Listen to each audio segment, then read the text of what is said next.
বছরে শুধুমাত্র একদিনের জন্য এই মন্দির খোলা হয়, কারণ মন্দিরের ভিতরে আজও আছে মহাভারতকালের তক্ষক নাগ। আর এখানে তক্ষক নাগ সারা বছর মহাদেবের এই ইউনিক মূর্তির পুজো করে যাচ্ছে, যেটির একবার দর্শনে জীবনের সমস্ত সমস্যার সমাধান হয়ে যায়। উজ্জয়নের মহাকালেশ্বর মন্দিরের টপ ফ্লোরে অবস্থিত এই মন্দিরের নাম নাগচন্দ্রেশ্বর মহাদেব মন্দির, যেটি বছরে একবার শুধুমাত্র শ্রাবণ মাসের নাগপঞ্চমীর দিন 24 ঘন্টার জন্য খোলা হয়। মন্দিরের ভিতরে একটি ইউনিক মূর্তি আছে, যেখানে মহাদেব ওনার সপরিবারে একটি পঞ্চমুখী সাপের আসনে বিরাজমান।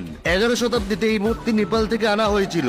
নাগপঞ্চমীর দিন এই মূর্তির অভিষেক ও পুজো করা হয় এবং ভক্তদের দর্শন করানো হয়। ঠিক তার পরের দিনই মন্দিরটি আবার 1 বছরের জন্য বন্ধ করে দেওয়া হয়।